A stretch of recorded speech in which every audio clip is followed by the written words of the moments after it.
Silence is very helpful in spiritual life. You must avoid noise and loudness as much as possible. Try to limit noisy activities as much as you can. I see that you have not yet experienced the sweetness of hesychia. If you had, you would strive all the more to acquire the holy hesychia of the spiritual life. It's good for one to set aside some part of the day in which to maintain quiet, examine himself in order to recognize his passions, struggle to overcome them and uproot them, and thus purify his heart. In fact, if there is a quiet and isolated room in the house, one reminiscent of a monastic cell, it would be very helpful. There, in secret, one can carry out his spiritual duties of prayer and study. He continues. A little spiritual reading, when carried out prior to prayer, is very helpful because the soul is warmed up and the mind is transported to the spiritual realm.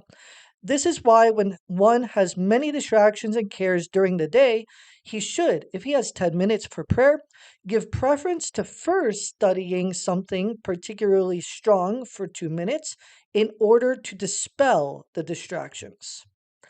Peaceful nighttime prayer is of great assistance with its calmness, and it is also more efficacious for our spiritual development, just as the silent nighttime rain is of great benefit to growing plants. I love that. That's so great. Such a beautiful word from Elder Paisios. So very, very, very countercultural, isn't it? Very countercultural. He says, avoid noise and loudness as much as possible. Limit those noisy activities, right?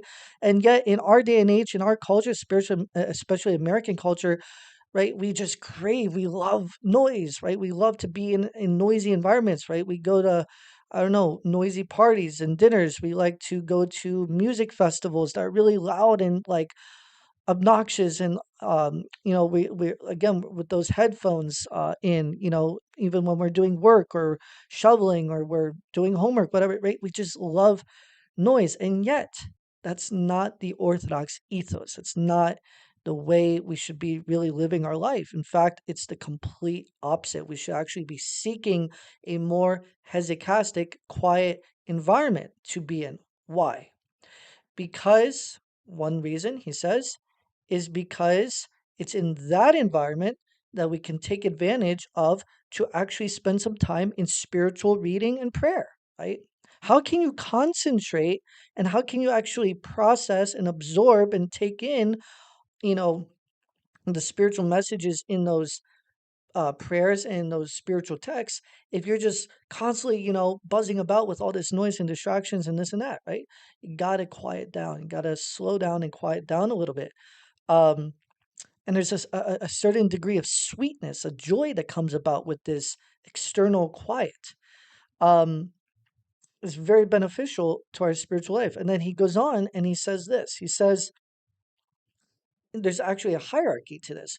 You know, we living in the world have lots of distractions, a lot of things that we're inundated with throughout the day, especially with technology. We're going to hear more about that next Monday, 6 p.m. Hope you join us.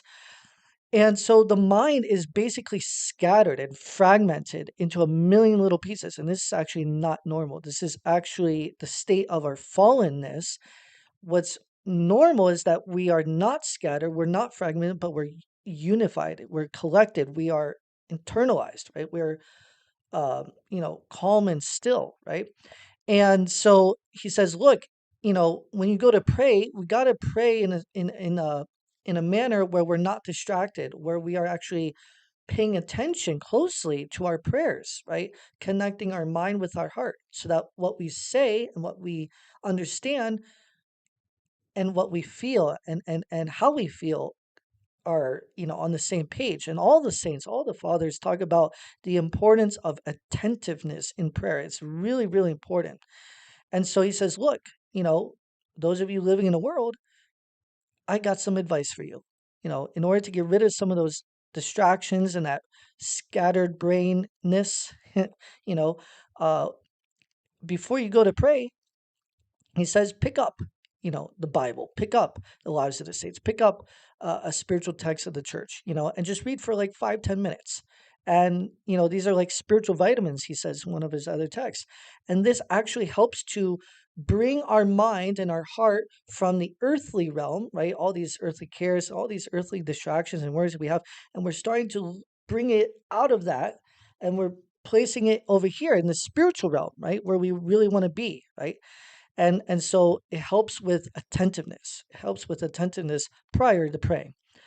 And then another beautiful thing he says, and we're going to hear more about this topic next week, is about peace, right? Is that especially the nighttime, at night, especially like right now, this is an excellent, excellent, excellent opportunity for us to really reap the grace of God in abundance and to really be benefited uh, by our prayers at night. Why? Because it's quiet. It's calm. It's peaceful. There's not a lot going on. People aren't mowing their grass and driving by 1,000 cars down the street, and you know people aren't out blowing their driveway with the leaves and this and that. It's quiet, right? And so with that quietness, and most people are sleeping anyways, with that quietness, it brings about peace within us. And then mix that together, combine it with prayer. Ooh, wow, we'll be flying. We're gonna feel a difference, or at least we should. We should feel during and after our prayers a sense of calm, a sense of peace, a sense of tranquility. This is why praying at night is really, really important, because the Lord came to give us peace, right? Internal peace, peace of the heart. And the devil will do everything possible to take away that peace, right? And I'm of the opinion that the devil is using what seems to be innocent fun, secular music, noisiness, distractions, cares, all the rest, and uses that as a way to take away our peace. And here the saints are telling us, no, no, no. You got to slow down, be quiet, seek quietude, seek stillness, seek, this hesychastic way of life, because that's very conducive to acquiring the spirit of peace, the Holy Spirit, especially when it's combined with prayer and spiritual study. Very, very, very true words of our saints.